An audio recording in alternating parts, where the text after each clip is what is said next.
About turn, উল্টা ঘুরো, ওই যে কেবলা, কেবলার মালিক আল্লাহর কাছে চাও, তিনি দিবে।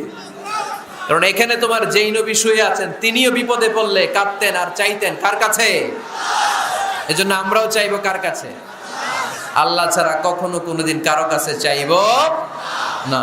তিনি এমন সত্তা, তাকে দেখা যায় না, কিন্তু তিনি সব দেখেন, ঠিক কিনা? কিন্তু তিনি আমার খুব কাছে। কত কাছে? আমার বাবা আমার যত কাছের, তার চেয়েও আমার বেশি কাছের আমার আল্লাহ। আমার মা আমার যত কাছে, আমার তার চাইতে বেশি কাছে কে? আমার স্ত্রী আমার যত কাছের, তার চাইতে আমার বেশি কাছের কে? এমনকি আমি আমার যত কাছের, তার চাইতে আমার বেশি কাছের কে? এজন্য রব্বুল আলামিন বলেন, وَإِذَا سَأَلَكَ عِبَادِي عَنِّي فَإِنِّي قَرِيبٌ أُجِيبُ دَعْوَةَ الدَّاعِ إِذَا دَعَانِ فَلْيَسْتَجِيبُوا لِي وَلْيُؤْمِنُوا بِي لَعَلَّهُمْ يَرْشُدُونَ। ও নবী, যখন আমার বান্দারা জিজ্ঞেস করে আমি আল্লাহ কোথায়, আপনি বলে দেন ফাইন্নী করিব, আমি কাছে, আমি দূরে না। তোমরা যদি আমারে ডাকো, আমি ডাকে সাড়া দিয়ে দেই। সুবহানাল্লাহ পড়েন। ডাকলেই যিনি সাড়া দেন তিনি কে? আল্লাহ বললেন তিনি কাছে। আরেক আয়াতে বললেন আমি সবচেয়ে কাছে। আল্লাহু আকবার। ওয়া নাহনু আকরাবু ইলাইহি মিন হাবলিল ওয়ারিদ।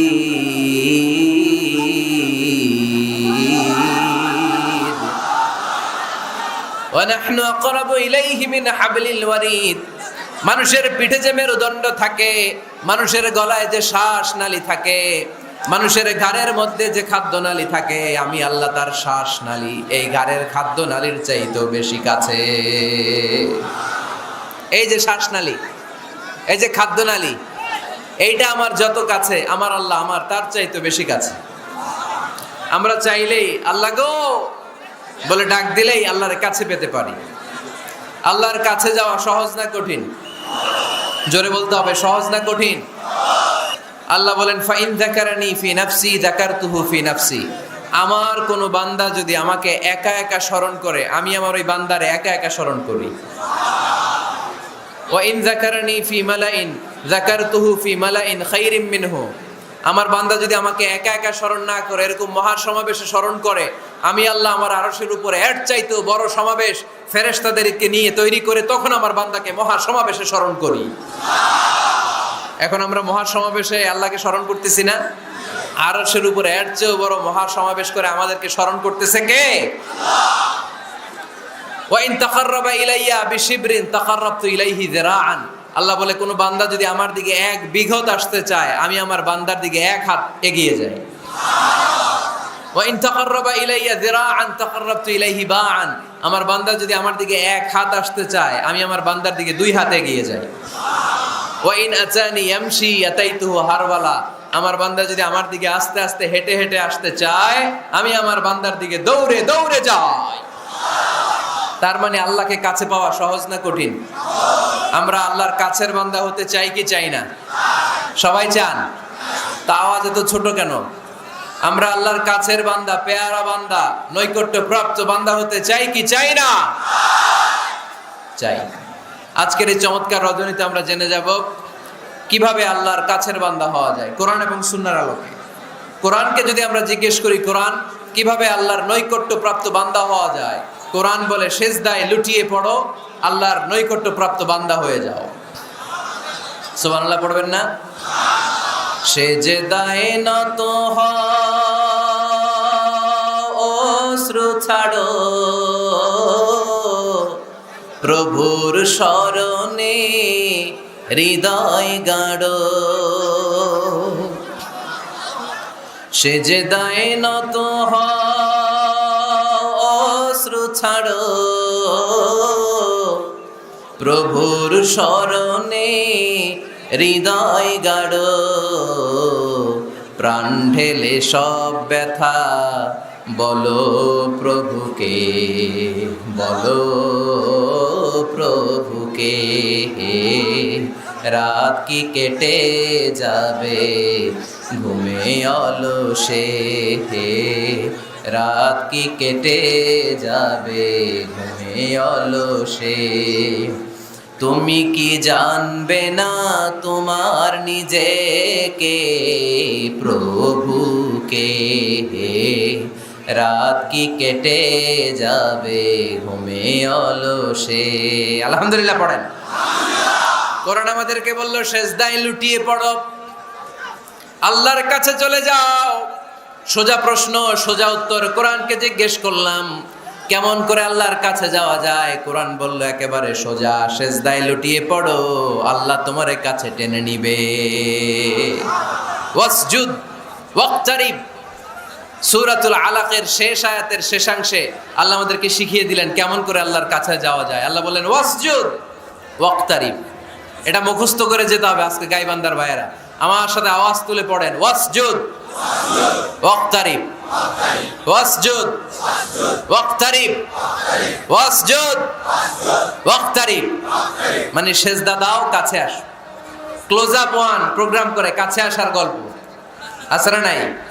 কিন্তু কোরআনে যে কাছে আসার গল্প আছে এটা বাঙালিরা জানে না, এটা মুসলমান জানে না। কোরআন কাছে আসার গল্প শিখায়, ছেলে মেয়েদের কাছে আসার গল্প নয়। বান্দা কি করে আল্লাহর কাছে যেতে পারে সেই গল্প। চিল্লায় বলেন ঠিক কিনা? ওয়াসজুদ, সেজদায় লুটিয়ে পড়ো, কাছে আসো, কাছে আসো।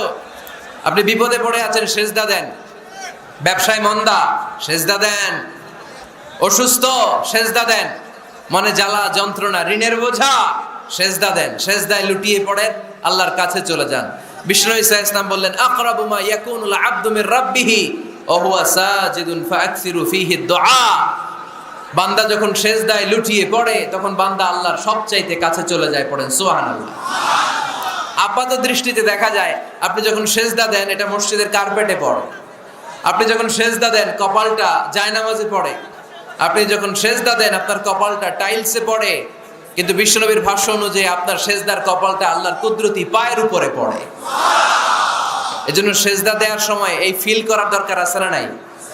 Do we feel that he is the closest one?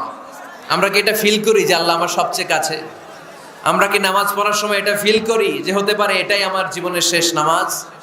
আল্লাহর হাবিব সাল্লাল্লাহু আলাইহি ওয়াসাল্লাম বলেছেন সল্লু সলাতান মুআদ্দে, বিদায়ী নামাজ পড়ো, এমন ভাবে নামাজ পড়ো চিন্তা করো এই নামাজ হতে পারে তোমার জীবনের শেষ নামাজ। পারফর্ম দ্য সালাহ as if this is your last and final prayer. এমন ভাবে সালাত পড়বা, চিন্তা করবা হতে পারে এটাই আমার জীবনের শেষ নামাজ। ঠিক কিনা? এখন আমার ঘড়িতে বাজে 10:15। যদি বলা হয় রাত 12টায় আপনার ইন্তেকাল হবে, আজ রাতে, আজ রাত 12টায় আপনার ইন্তেকাল, এখন 2 রাকাত নামাজের সুযোগ পাবেন, পড়ে নেন। আপনার হুঁশ থাকবে? কথা কন না কেন? হুঁশ থাকবে আপনার? পাগলের মতো দৌড়িয়ে আপনি ঠান্ডা পানি দিয়ে অজু করবেন, ধীরস্থির ভাবে অজু করে জামা পরবেন, আতর মাখবেন, টুপি লাগাবেন, আর চোখ দিয়ে দাঁড় দাঁড় করে পানি ঝরবে। ঠিক কিনা? কারণ আপনি নিশ্চিত, আপনি জানেন আজ রাত 12টায় আপনার মরণ। ওই দিন নামাজে দাঁড়িয়ে কি আপনি প্রতিদিনকার মতো তাড়াহুড়ো করে নামাজ পড়বেন? কিভাবে পড়বেন? ধীরস্থির ভাবে, রিল্যাক্সের সাথে, উইথ রিল্যাক্স, রিল্যাক্সের সাথে পড়বেন। লম্বা কিয়াম, লম্বা রুকু, লম্বা সুজুদ। সেদিনের সিজদায় আপনার চোখের পানিতে জায়নামাজটা ভিজে যাবে। ঠিক কিনা? সেদিনের রুকু হবে আপনার জীবনের সবচাইতে সেরা রুকু। সেদিনের সেজদা হবে আপনার জীবনের সবচাইতে শ্রেষ্ঠতম সেজদা। কারণ আপনি জানেন এটাই আমার লাস্ট চান্স। ঠিক কিনা? তো এই যে আজকের মাহফিল শেষে আমরা বাসায় যে পৌঁছতে পারবো কোনো গ্যারান্টি কারো কাছে আছে? আরো 10 মিনিট বাঁচবো, গ্যারান্টি আছে? 5 মিনিট বাঁচবো, শ্বাস যেটা ঢুকালাম শ্বাস বের করতে পারবো, কোনো গ্যারান্টি আছে?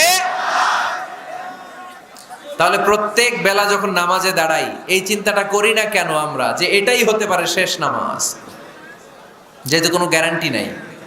প্রতিটা ওয়াক্তের নামাজের সময় আমাদেরকে ভাবা উচিত it could be my last and final prayer in my life. এটা হতে পারে আমার জীবনের শেষ নামাজ। এজন্য এখন থেকে গাইবান্দার ভাইয়েরা আমরা যখন নামাজে দাঁড়াবো তাড়াহুড়ো করবো নাকি? তাড়াহুড়ো করবেন আপনারা? বিষ্ণু সাল্লাল্লাহু আলাইহি ওয়াসাল্লাম বলেন সবচেয়ে বড় চোর যে নামাজে চুরি করে। আল্লাহর হাবিব সাল্লাল্লাহু আলাইহি ওয়াসাল্লাম বললেন কাইফা ইয়াসরিকু ফিস সালাহ, ইয়া রাসূলুল্লাহ নামাজে কেমনে চুরি করে? আল্লাহর হাবিব সাল্লাল্লাহু আলাইহি ওয়াসাল্লাম বললেন ইয়াসরিকু ফি রুকুইহি ওয়া সুজুদিহি, রুকু সিজদায় চুরি করে। এরকম আছে না নাই?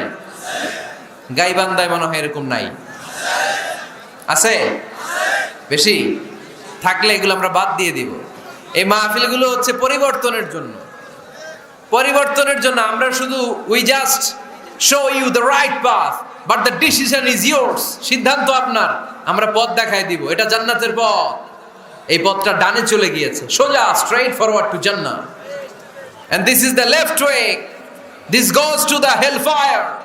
এটা জাহান্নামের পথ, চলে গিয়েছে বাঁয়ে। The decision is yours. সিদ্ধান্ত আমার না, সিদ্ধান্ত নিতে হবে আপনাদের। সিদ্ধান্ত নেবেন, ডানে যাবেন না বাঁয়ে যাবেন। এজন্য আপনার একটা শক্ত সিদ্ধান্তই পারে আপনাকে জান্নাতি বানাতে। আমরা যেন এই সিদ্ধান্ত নিতে পারি যে আমরা সালাতে আজ থেকে আর কোনোদিন তাড়াহুড়ো করব